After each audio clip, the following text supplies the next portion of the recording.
Audio trouble in cars 3 and 4, so I'm not to a wrinkle. Glasses, raise your hand really high and wave it around. I saw one hand go up a minute ago, so I'm going to have to ask one more time. If you do not have 3D glasses, raise it. Have a little light for the glasses. Recognize from The Tonight Show with Jimmy Fallon. Can anybody guess who it is? Oh, hey there. You made it. Welcome to the Universal Studio Tour.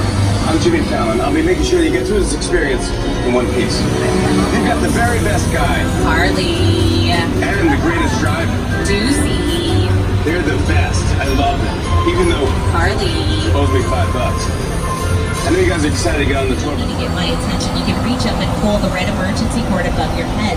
This will stop the ride and I'll come back to assist you. Otherwise, during the entire tour, please remain seated. Frankenstein? Oh, no, that's the wrong one. Well, you'll get the idea. Let me see if I can pull him up. I've been off for 2 weeks. Oh, there we go. Sit down. Alien's character lived on the series. Also featured in films like Gone Girl and Popstar Never Stop, Never Stop. And I just mentioned how Hairspray Live filmed behind us in Soundstage 22 and 23 for their interior scenes. Well, they were singing and dancing in downtown Baltimore. Look at some of these sets on our left-hand side. They're singing and dancing in Welcome to the 60s out here. Now, in Hairspray Live, we turned this area into Baltimore in 1962. We call it Courthouse Square, but some of you may recognize this as Hill Valley for the Back to the Future films. Now, this area probably is most memorable as the clock tower of Back to the Future, but it was also used in films like Psycho 2, To Kill a Mockingbird, Gremlins filmed here. You might be looking at your screens and be looking at City Hall on our left and be thinking, Harley, are you sure that's the same set? It looks different. I would say yes, of course I'm sure. I'm a tour guide, it's my job to know. We changed it. What's that mug over there? An old woman. Tough lady. This is my favorite hot dog guy. Hey, buddy. How's it going? Remember me? No. Just like old times. Gotta love New York City. Hey! I'm walking here! I'm walking here! We really put a lot of work into the character personality, and there's so much more than a monster. In fact, he's not a monster, he is an incredibly majestic, ancient creature. He's a force of nature. He's old, he's wise, he's proud, he's fierce, and obviously he has a heart. The most important feature with Kong are his eyes. Kong's eyes are wonderfully expressive. They're full of emotion. His eyes are like a window into his personality and his heart. He's had an enormous number of encounters with his foes, the T-Rexes and various dinosaurs on Star Island. So he's been beaten up, scarred, chewed up, spat out by these dinosaurs at various times, and he wears the scars of a lot of ancient battles. If you have any loose items or tiny loved ones, please hold on extra tight and remain seated at all times. It would be a bumpy journey to Skull Island.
universe right now. That's where we were with all the lights on. It's a little different without dinosaurs chasing us all over, huh? The film was created by Peter Jackson. The print department created over a mile of this special black fabric that completely covered our metropolitan sets so they could film nighttime scenes during the day. You drive by this part of our lot and it would look like an entire city block just tarped with big black fabric. On our screens, that's what it looked like. We're painted above them to block out the light. Now, here's some other examples of movies that have filmed here throughout the years.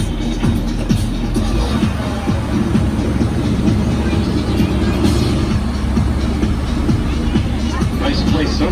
Now, any of the vehicles you see driving around in the blue gyrosphere from Jurassic World. You might look at the gyrosphere and think it's missing something, right? There's no glass around it.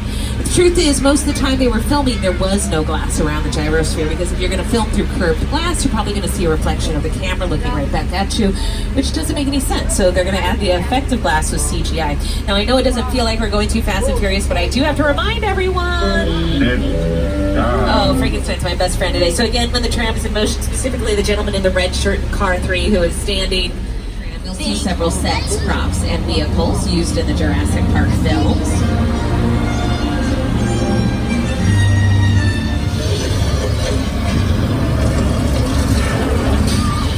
And as a special treat for you guys, got a few of the actors to pop out and say hello. That's nice. Out to greet their fans. That's what it's all about here in Hollywood. You just gotta get up, get people's faces, make sure they notice you. Make a solid impression. Oh, look, car 4 figured out what I'm talking about. That's good. And I'm going to replay this mobile lab unit scene one more time and explain to you how we filmed something like this. So back in 1997, when we were filming The Lost World Jurassic Park, that movie shot almost into what we parked in today. They covered the parking structure with all that shrubbery. They took the last car, the mobile lab unit we passed just a moment ago. They hung it off the side of the building with some heavy-duty cables, filmed it in the middle of the night, and had it all cleaned up by the next day. You'd have never even known they were out there. Now, weather played an integral role in the Jurassic Park films. We're here in sunny Southern California. We create the weather ourselves. We're going to do a little weather demonstration for you here in our old Mexico sets. How we create rain in the movie business is a pretty complicated event. I'd be surprised if anyone on the tram has ever heard the term before. Here in Hollywood, we like to call it sprinklers, right? High-tech stuff. What we do is we shoot the water up into the air using our sprinklers. This allows the water to fall back down to the ground naturally using what we call in the movie industry gravity. And then it looks just like the real stuff, right? High-tech special effects. Now, you may have seen these sets in films like Three Amigos, starring Chevy Chase, Steve Martin, and Martin Short, Nacho Libre with Jack Black, Big Fat Liar with Frankie Muniz. That's a great one to rent if you want to see our entire lot, how it looks on screen. They filmed all over our lot for the movie Big Fat Liar.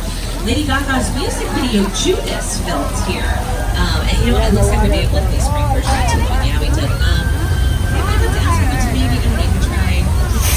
Oh, part 3, I'm very sorry about that. And it's not easier. As a result of thousands of gallons of recycled water being released to the tank at the top of the hill. Here's a look at that flash flood in the movie Big Fat Liar.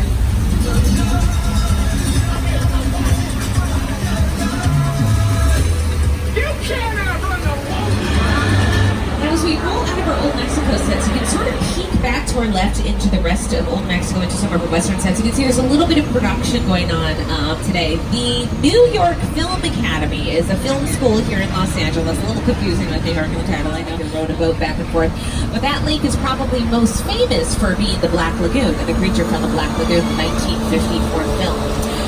Well, you guys, I do have a quick announcement. We are about halfway through the tour, so I'd like to remind everyone to please remain seated at all times. And if you drop your phone or you can't wait to use the restroom, you can reach up and pull that red emergency cord. But please remain seated on the tram. Oh, Frankenstein's so good to us today. Well, coming up next, we're waiting for Soundstage 50. We're going to get the green light to head inside. This is the most unique soundstage we have on our lot.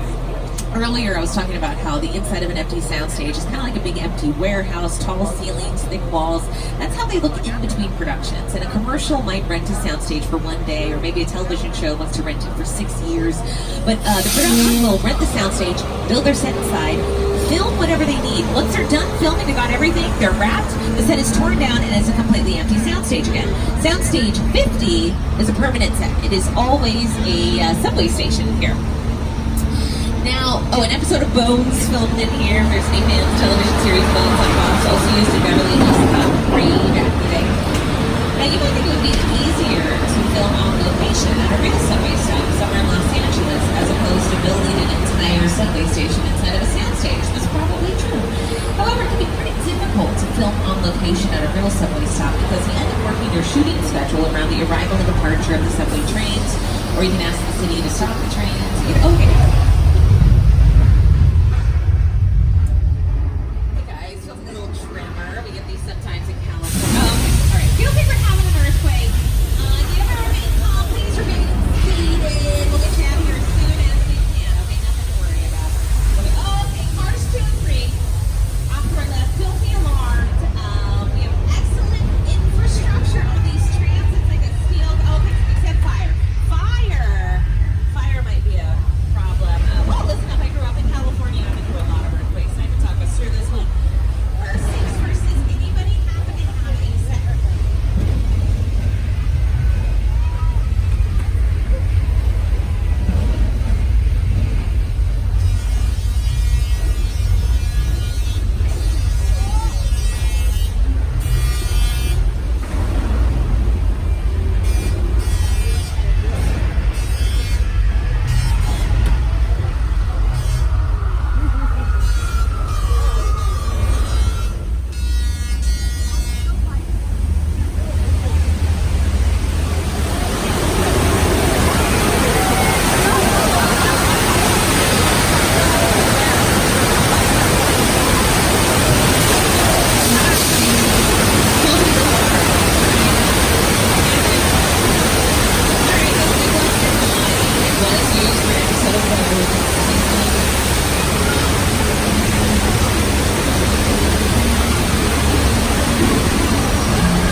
Earthquake inside of a soundstage. I like going on vacation. I like better place.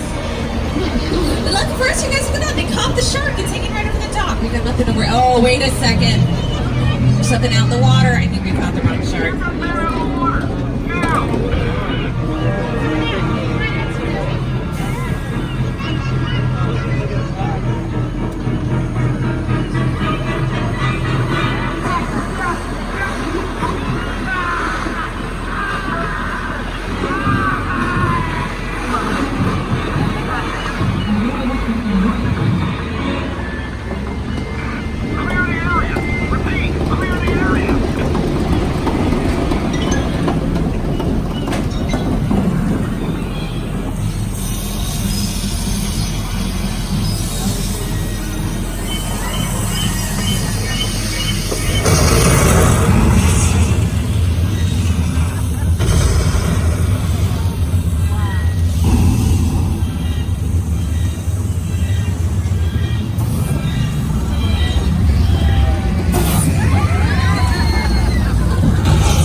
Immediately sank to the bottom. So they had to hire team of divers to go find the shark, dig it out, bring it back to the surface. They had fixed all the problems. They ended up going 9 months over schedule, way over budget.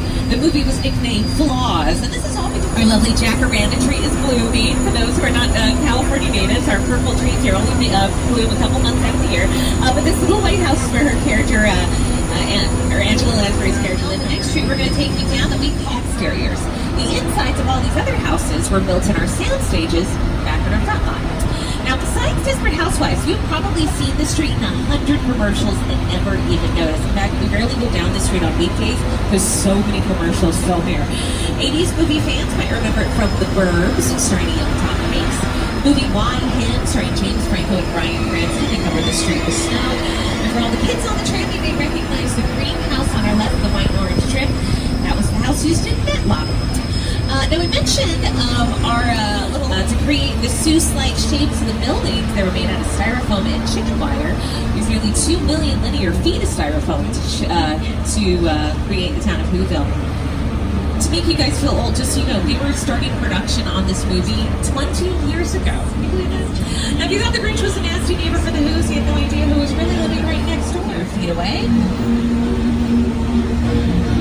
We all go a little mad sometimes. Ain't that the truth? We have the Bates Motel and Mother's House up. Oh, and Mr. Norman Bates is here today. That's peculiar. All right. Okay, I know what you're thinking. Norman he's got a pretty bad reputation in town, understandably. But you guys, he is running this motel all by himself. Mother is upstairs in her bedroom watching over his every move. Talk about pressure. Let's just give him a chance, you know? Maybe he can show us. And see, look at that. He is carrying that tired lady to her car. She's so sleepy, right, kids? Taking a nap in the trunk, very cozy, lots of pillows and like, hey, Norman, a lot of out-of-towners looking for a place to stay. You recommendations? Or, tonight. All right, we're gonna go. You know, Norman, don't worry about it. We're heading on out of here. Why don't you go back inside? Feel chilly. Put the knife away. Relax. Put on a movie. Something not too scary. We're already heading out here. Norman, not to leave. No. Oh, wow, you guys, I'm so sorry. I guess the rumors are true. He is kind of rude, right? Somebody running a motel, his hospitality skills are lacking. We got the Bates Motel, Mother's House coming up on our left. We have a music video called Fly, episode of America's Next Top Model shot out here, and the Netflix series Love filmed here for season 2.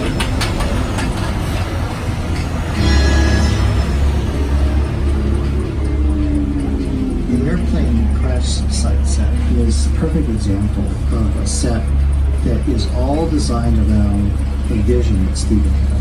We forget to sit down and talk about the world. I thought, what if the 747 goes down right in a big neighborhood? Because it's just something you don't see. You're doing good. You're doing good. Keep listening. Listen, I want you to close your eyes, okay? Just get them closed.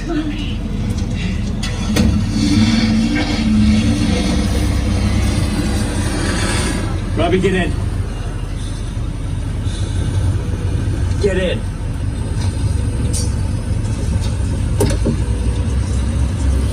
That is a real retired 747 on our left that they purchased and then destroyed for the production. They got it from an airplane graveyard site in the Mojave Desert, cut it into 4 big pieces, put them on flatbed trucks, and had to remove most of the roof of the plane. They didn't get stuck in any underpasses on their journey here to Universal.